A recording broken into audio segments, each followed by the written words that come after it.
for democracy, not only in India or Asia. And also, I'm very happy for this opportunity because ADN, Asia Democracy Network, the first time we are having meeting in India and South Asia. We used to have a meeting in Seoul. ADN was created October 2013, and they had a meeting in Singapore and Bangkok and Taipei. Now we are in South Asia. So I'm extremely happy about this opportunity to strengthen the democracy, not only South Asia and also whole Asia together. As you may know, there is a brochure outside. The motto of ADN is defending and promoting democracy together. One of our key values is democracy is universally recognized value. It's not Western value, it's our own valuation. So main spirit of ADN is to create a democracy, strengthen democracy among Asians in partnership with the global community who share the same values. George mentioned about 23rd of March in Indian context, but I want to broaden the context of 2015, not only 23rd of March. As you may know, 2015 is 800th anniversary of Magna Carta, as we discussed yesterday during our steering committee meeting. So human rights goes back to 800 years. Of course, in Asian history, even go back to more than 1,000 years. Second, also 70th anniversary of end of World War II, which means foundation of United Nations, and also which means liberation of many Asian countries around that time, South Korea, India, Indonesia, many countries in Asia, which means also beginning of nation building, if not national democracy. So I think it's very symbolic.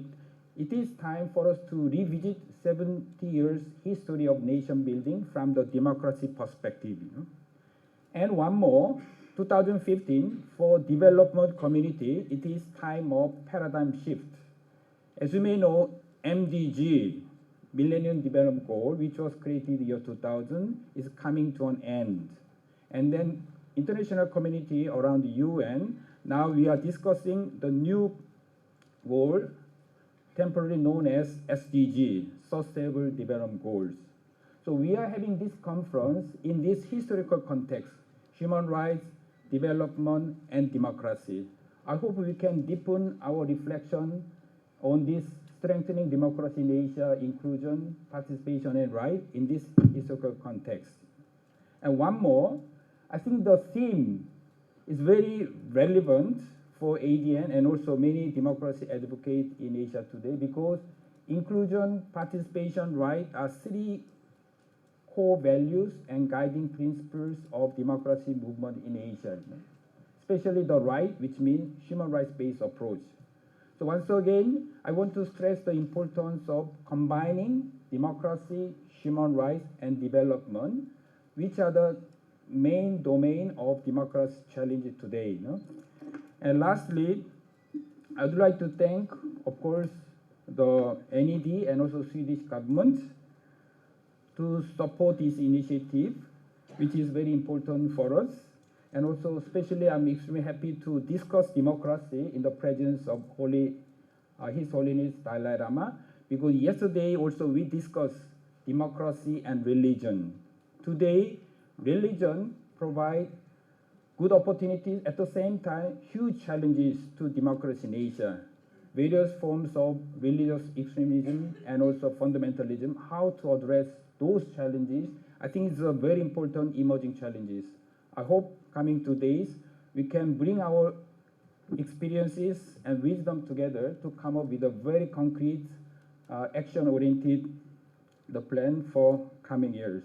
Once again, warm welcome, and also enjoy today's conference. Thank you very much.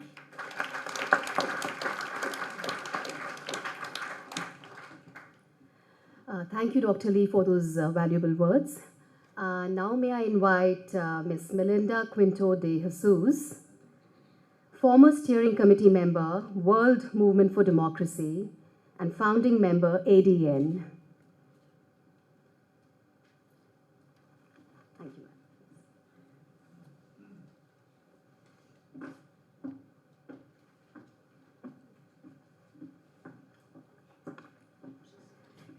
His Holiness, Excellencies, honored guests, friends, ladies and gentlemen. It is in behalf of the World Movement for Democracy that I welcome you to this gathering of kindred spirits. I am proud to have spent 8 years as a member of the steering committee of the WMD, ending my last term in 2012, as my colleagues and I, coming from different parts of the world, welcomed the dramatic changes in Myanmar, even as we saw the gains of the Arab Spring challenged by conflict and division. Democratic practice calls for patience and persistence. It is never easy. The fragile steps taken towards people's freedom and self-rule are only the first steps in a long journey. Even older democracies are confronted by the need to review and to renew their own democracies. Thus, the World Movement for Democracy has its work cut out for its members. With a hard-working secretariat housed by the National Endowment of Democracy in Washington, D.C., the movement is brought to life around the world by its diverse participants.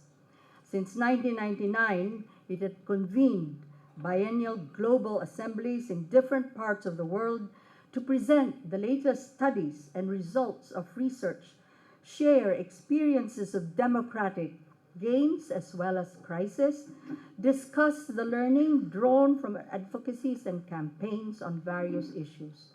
Practitioners, scholars, policymakers, journalists like myself, and funders dedicated to the advancement of democracy have deepened the understanding of the growth in the different kinds of soil where the seeds of freedom and equality are planted. At every stage, activists work to wear down dictators, open up closed societies and authoritarian systems, consolidate emerging democracies, and reform and restore both old and new. Cross-border solidarity grows learning about critical issues, making elections not just free and fair, but also the need to provide meaningful choices for national leaders. The protection not only of human rights, but of its defenders. Countering the culture of impunity, and not the least, the issues of women and of peace. Before the end of my term, the World Movement for Democracy brought together Asian champions to form our own Asian Democracy Network, something that highlights the idea that the 21st century will be Asia's to claim. Someone had described the WMD as a huge movable tent for democracy as principle and practice. But with my own personal experience in that tent, I have expanded that image. It is a welcoming canopy, a sheltering sky for all who can contribute and all who believe that there is much to learn from counterparts who have triumphed in the struggle, as well as those who have suffered the test and trial of the journey. It is good to have this conference in India, which represents a vigorous model of democracy in Asia. Once again, welcome and thank you for your presence.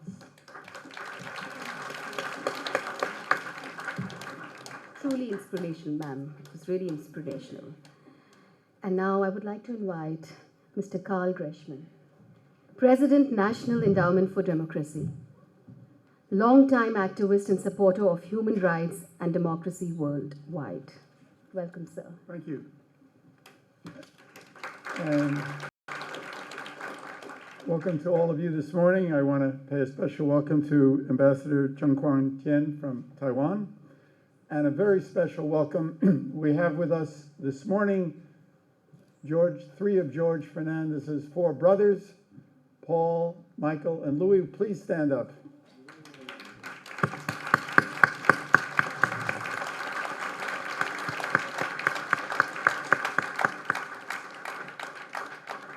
This conference this conference was originally planned with our friend George Matthew on the theme of the legacy of George Fernandes, which is a legacy of impassioned struggle for political freedom and social and economic justice. George, as you've heard, was a trade unionist, a brilliant orator, an impassioned and committed socialist leader who, when the emergency was declared in 1975, he went underground to lead the struggle for the restoration of democracy, and then he was arrested on June 10th, 1976.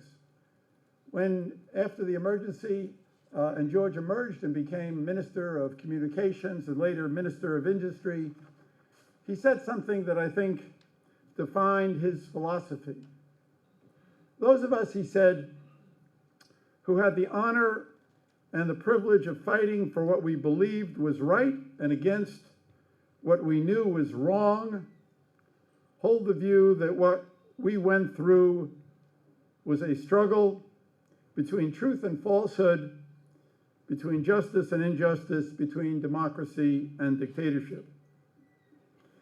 As we planned this meeting, the idea of the conference evolved from a tribute to George into a discussion of ways to strengthen democracy throughout Asia. And this is consistent with George's record as a great democratic internationalist. He benefited from the solidarity of others. And when he was arrested, immediately after he was arrested, three great socialist leaders, Willy Brandt, Olof Palme, and Bruno Kreisky, issued a statement which George felt saved his life. And so George was somebody who not only benefited from international solidarity, but he never hesitated to give international solidarity to others. His home, when he was defense minister between 1998 and 2004, and beyond that, but his home, even at that time, was the headquarters of a Burmese student exile movement that was fighting for democracy. As defense minister, his home was the headquarters for the Burmese exile student movement.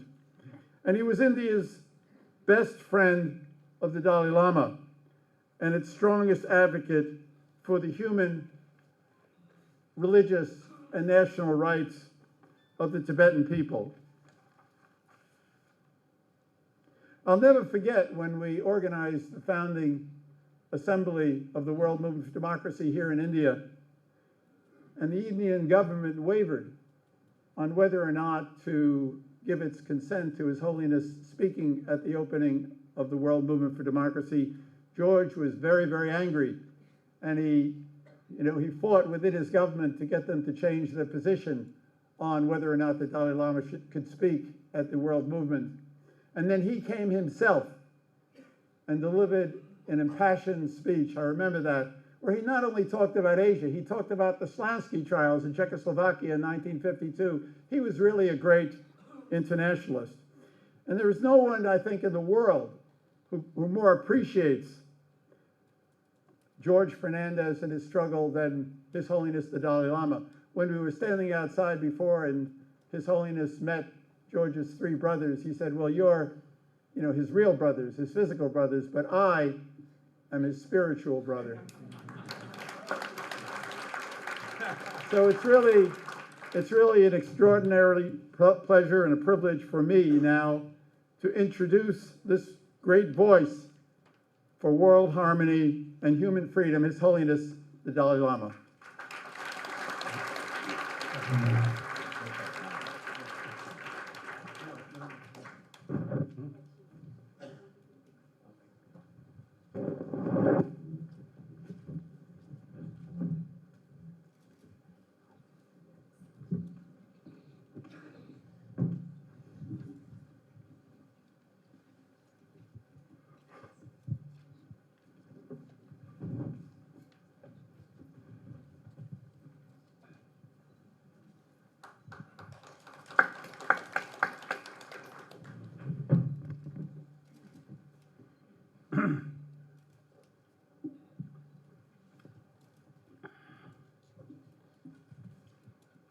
respected elder brothers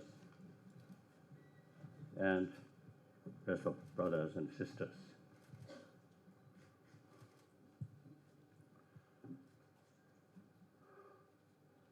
Now, brothers, sisters who gathered here, I think some special brothers, sisters, you committed not only your own sort of well-being, but you see,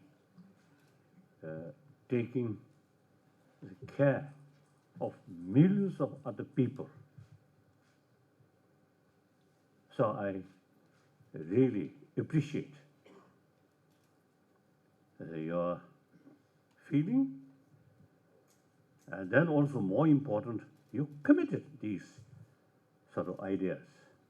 But it is quite easy, you say very nice thing, but doing nothing. That quite often you see happen. But I think you see people here, I think you really committed yourself. Then on special also the occasion, George Fernandes, long time my friend. I'm one of admirer of him. I remember during his he as a defense minister,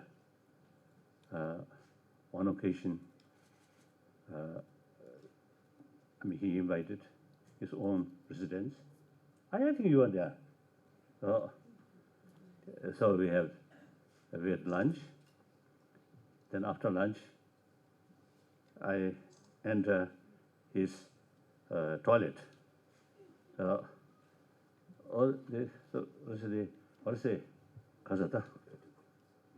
some clothes or some sheets, to wash, you see, just piling there. Then I felt, as a socialist, I think it seems he managed his own home, by himself. So I don't know. I think you know better. So anyway, as such person, again, as I mentioned earlier, he actually dedicate what he believed, no matter how difficult it is. So I really admire. And then beside that, he also very, very sort of sympathetic, or not only sympathetic, but he often mentioned about our difficulties like that. So I feel till my death, his face always very close in my heart. As a Buddhist, our unique sort of, very special sort of friendship, may carry even next life. When I my next life, in deep and deep sort of my mind, maybe remember him.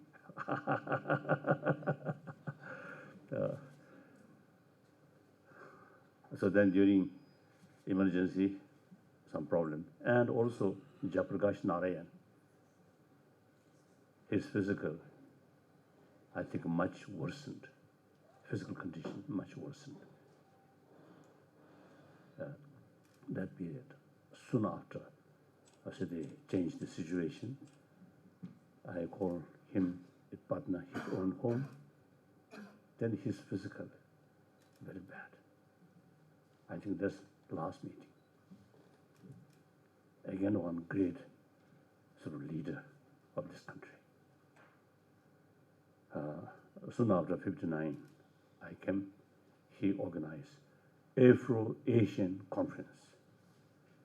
This is regarding, our problem.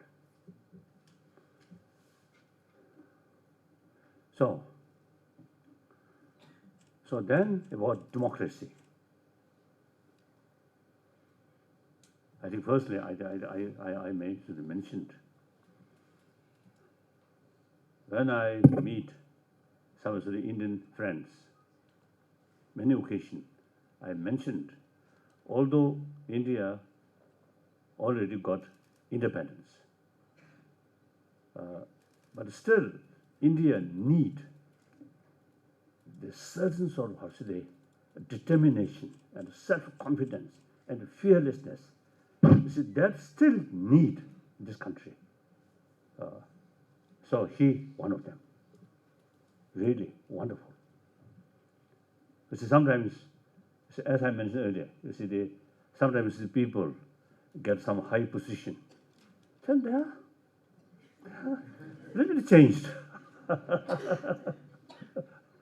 That also I noticed, you see, some my friend, you see, during their Kasota, with position,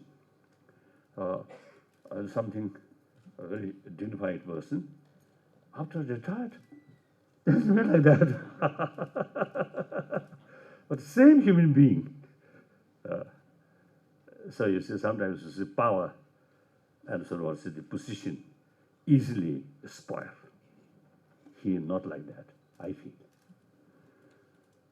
So then I think democracy, I really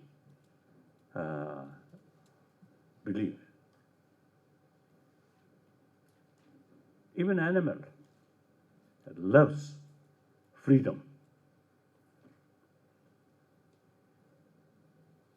Sometimes I have small dogs and also one cat. So when door open, they happily run.